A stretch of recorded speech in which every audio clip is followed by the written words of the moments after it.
मध्य प्रदेश में प्रशासनिक इकाई पुनर्गठन आयोग की कार्रवाई, जैसा कि आप सबको जानकारी है, वो शुरू हो चुकी है और उनके दौरे नवंबर में कमेटी के दौरे होंगे आयोग के, और तहसील, विकासखंड, जिला, संभाग स्तर पर लोगों से के सुझाव लिए जाएंगे और उस आधार पर प्रशासनिक इकाई का पुनर्गठन होगा। चर्चा आज कैबिनेट में हुई है। 4-6 माह का पर्याप्त समय रहेगा आवेदन और अभ्यावेदन लेने के लिए। इन 4-6 महीनों में सारे पूरे प्रदेश का एक फीडबैक आयोग के पास आ जाएगा कि कौन से ज़िले में कौन सा इलाका ऐसा है जो दूरस्थ है और नज़दीकी कौन से ज़िले में उसको पुनर्गठन करके शामिल किया जा सकता है या हटाया जा सकता है। रोजगार सृजन के लिए जो हमारे 11 विभाग हैं जो रोजगार सृजन के लिए काम कर रहे हैं, MSME है, इस प्रकार के कई डिपार्टमेंट हैं, उनको अगले 4 साल के लिए कार्य योजना बनाने के लिए उनको निर्देश दिया गया है कि 4 सालों में वो कितने रोजगार के अवसर तैयार कर सकते हैं जहां पर लोगों को ट्रेन किया जा सके अकॉर्डिंगली और उनको वहां पर प्लेसमेंट कराया जा सके। ये एक महत्वपूर्ण चर्चा आज के बैठक में रही है। और जो हमारी सरकारी डिपार्टमेंट हैं, सरकारी नौकरियां, दिसंबर 24 तक 1 लाख सरकारी नौकरियों की वैकेंसी में भर्ती की प्रक्रिया शुरू होने जा रही है। एक बड़ी सुखद सूचना है। लेकिन रीवा के एयरपोर्ट से जो हवाई जहाज़ रीवा से भोपाल आएगा, आपको जान के आश्चर्य होगा, 999 रुपये में आएगा। AC 3 टायर का किराया है 927 रुपये और हवाई जहाज़ का किराया है 999 रुपये।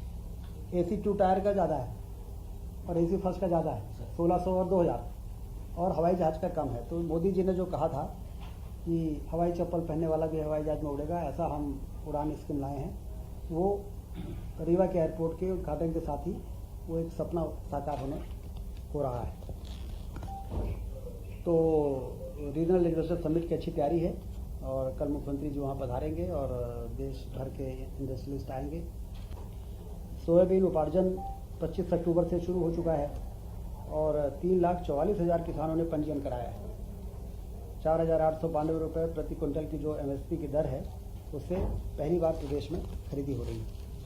किसान बड़े उत्साह के साथ खरीदी केंद्रों में जा रहे हैं और अपना पंजीयन करा रहे हैं। हाँ, पंजीयन में काफ़ी उत्साह है।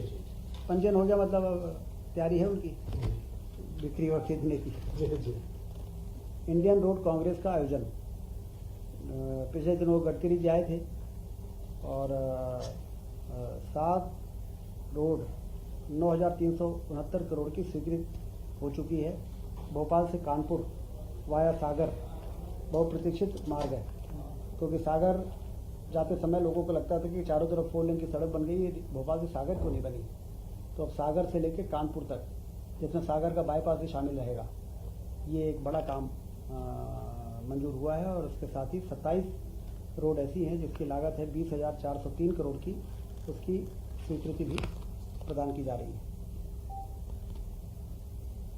माइनिंग कॉन्क्लेव भी हुआ भोपाल में 17-18 अक्टूबर को राष्ट्रीय कॉन्क्लेव का आयोजन हुआ है।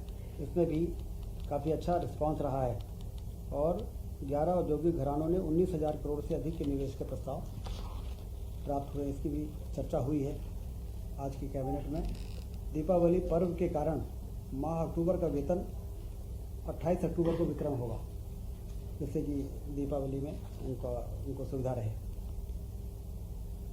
सभी निगम मंडलों में भी 28 अक्टूबर को वेतन वितरण किया जाएगा। गोवर्धन पूजा, जैसा कि डॉक्टर मोहन यादव जी की नेतृत्व में मध्य प्रदेश की सरकार ने सभी जो हमारे धर्म और ये पर्व और त्यौहार हैं, उसमें सरकार भी सहभागी होकर और बढ़ चढ़ के हिस्सा लेके लोगों के उत्साह के साथ उसमें शामिल हो रही है।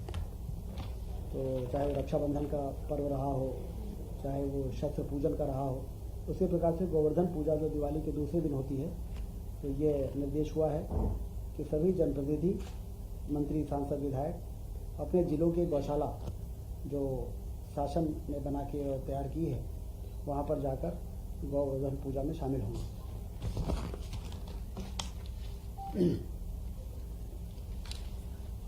सिंघस 2028 में होना है और उसके लिए हमेशा से भव्य तैयारियां होती रही हैं, लेकिन अवैध कॉलोनी अतिक्रमण और समस्या इस प्रकार की बातें भी आती रही हैं।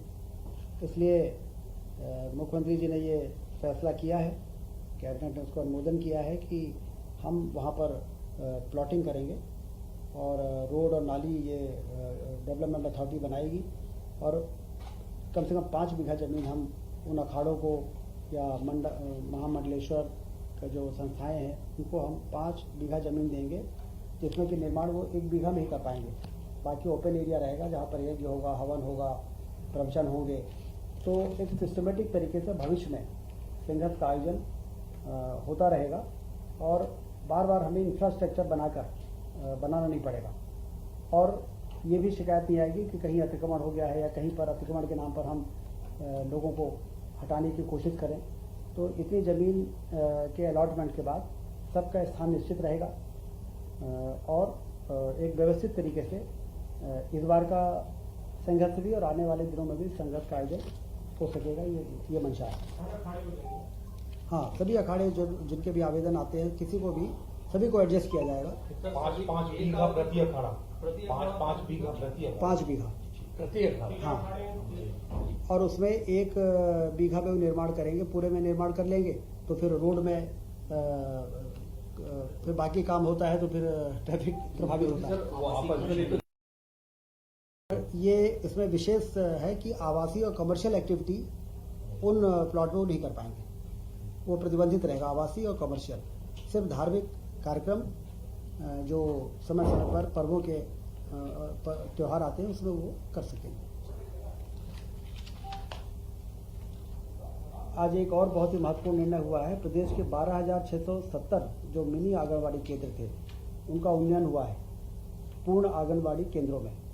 तो जो मिनी आंगनबाड़ी केंद्र होते हैं वहाँ पर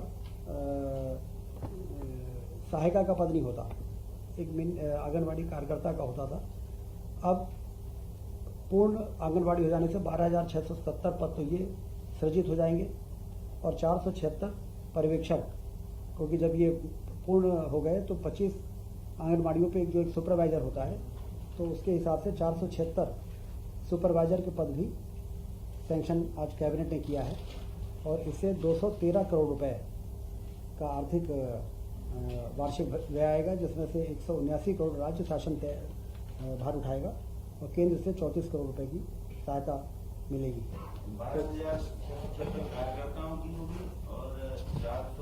12,670 तो कार्यकर्ता मिनी आंगनबाड़ी केंद्रों में भी होते थे लेकिन सहायिका नहीं होते थे। तो अब ये पूर्ण हो गया तो सहायिका का पद वो सहायिका का मिल गया और पूर्ण आंगनबाड़ी केंद्रों में 476 पद हमें सुपरवाइजर के भी मिल गए। तो कुल मिला के ये इसमें 213 करोड़ रुपए खर्च होंगे, जिसको कैबिनेट ने आज मोहर लगा दी है और इससे जो कार्यक्रम होते हैं आंगनबाड़ी केंद्रों में उसको काफ़ी मदद मिलेगी। स्कीम फॉर केयर, जो पास्को 18 साल से कम उम्र की बालिकाओं के साथ जो दुराचार हो जाता है उसके कारण वो प्रेग्नेंट भी हो जाती हैं और फिर उनको काफ़ी परेशानी का सामना करना पड़ता है। तो हर ज़िले में 10 लाख रुपए देने का निर्णय आज हुआ है और उसमें आइडेंटिफिकेशन के बाद उनको जो भी सहायता के नॉर्म्स हैं उनको मदद दी जाएगी। तो एक बहुत ही संवेदनशील मुद्दे पे आज कैबिनेट ने अपना फैसला किया है। और हेल्थ का हमने बता ही दिया आपको कि 454 केंद्रों वाला डिस्ट्रिक्ट कलेक्टर के माध्यम से होगा सर। हाँ, जिला कलेक्टर ही इसको देखेंगे। स्वास्थ्य में हमने बताया कि 351 करोड़ रुपए वार्षिक व्यय आएगा, जिसमें हमने लगभग 7,900 पद मंजूर किए हैं 454 केंद्रों में। और विश्वविद्यालय कर्मचारियों को अभी 7वें वेतनमान के हिसाब से पेंशन नहीं मिलती थी, तो आज कैबिनेट ने निर्णय किया है कि 7वें वेतनमान से जो 2016 में रिटायर हुए हैं उनको 2016 से और जो 2018 में रिटायर हुए हैं उनको 2018 से, जो 16 से उनको 18 के बाद से, हाँ, 16 के बाद उनको 16 से, जो 16 के बाद हुए हैं उनको 16 से, 2018 से हुए उनको तो 18 से ही होगा। तो इनको ये पेंशन अब 7वें वेतनमान के आधार पर मिलेगी। ठीक है। सर सभी युवा हैं सर, सभी को युवा आमंत्रित और आप सब लोग रीवा आमंत्रित हैं।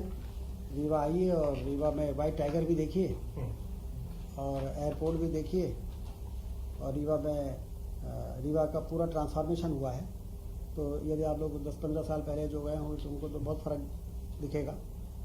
और इस इन्वेस्टर समिट में अच्छी तैयारी की गई है, मुख्यमंत्री जी के मार्गदर्शन में बहुत अच्छी व्यवस्था है, तो वहाँ पर आप लोग पधारें। रीवा का होने के नाते भी मैं आपको आमंत्रित करता हूँ। कितने का निवेश आने का अनुमान?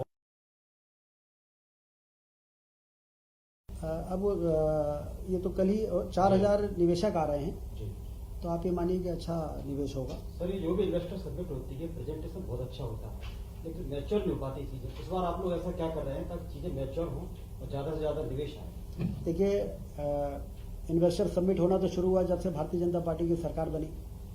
पहले इन्वेस्टर समिट इसलिए नहीं हो पाते थे कि मध्य प्रदेश में चलने लायक सड़कें नहीं रहती थी, गांव अंधेरे में डूबे रहते थे, पावर सरप्लस स्टेट नहीं था।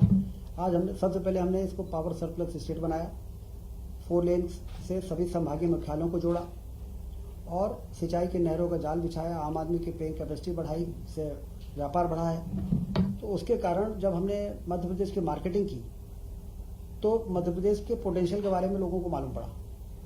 और पहले हम क्या मार्केटिंग करते, क्या ही हमारे यहाँ मध्य प्रदेश में गड्ढों वाली सड़कें हैं और पावर डेफिसिट वाला राज्य है। तो जब ये होने लगा तो आप देखिए, वॉल्वो आयशर ने 7वां प्लांट लगाया है मध्य प्रदेश में। ऑटोमोबाइल के इतना बड़ा सेक्टर है। रिन्यूएबल एनर्जी में रीवा में यदि 750 मेगावाट का 4500 करोड़ के निवेश में सोलर प्लांट लगा, तो ये हमारे जो प्रचार प्रसार है उसी के आधार पर तो लोग यहाँ पर आए। तो सीमेंट और पावर प्लांट हमारे अब रीवा में सीमेंट बनती है, सिंगरौली में पावर बनता है, तो वहाँ कोयला इतना है, लाइव स्टोर इतना है, बन रही है। तो खनिज संपदा भी होनी चाहिए और इंफ्रास्ट्रक्चर भी होना चाहिए और हमारी इंडस्ट्रियल पॉलिसी भी अच्छी होनी चाहिए, सिंगल विंडो सिस्टम होना चाहिए, ईज ऑफ डूइंग बिजनेस जैसा वातावरण होना चाहिए। तो ये भारतीय जनता पार्टी की सरकार ने इस दिशा में विशेष प्रयास किया है, जिसके कारण अब ये इन सब के बाद आपको ध्यान होगा कि इंदौर में ग्लोबल इन्वेस्टर समिट होता था, एक बार खजुराहो में भी हुआ था, लेकिन ये पहली बार ऐसा हो रहा है कि हम संभागीय स्तरों में रीजनल इंडस्ट्री कॉन्क्लेव कर रहे हैं और इसके इतने अच्छे परिणाम हैं कि रीवा के पोटेंशियल के आधार पर हम रीवा को फोकस करके बात कर रहे हैं। तो लोगों को खींचने में, आकर्षित करने में हमको ज़्यादा आसानी है। और यदि हम बड़े समूह में करते हैं तो उस समय वो आवश्यक था, लेकिन अब मध्य प्रदेश जिस स्थिति में पहुंच चुका है तो अब ये बहुत प्रासंगिक हो गया है, सामयिक है। तो इसलिए डॉक्टर मोहन यादव जी, मुख्यमंत्री जी, इसके लिए बधाई के पात्र हैं कि उन्होंने इस बार इन्वेस्टमेंट के लिए इस तरह के प्रयोग को अपनाया है।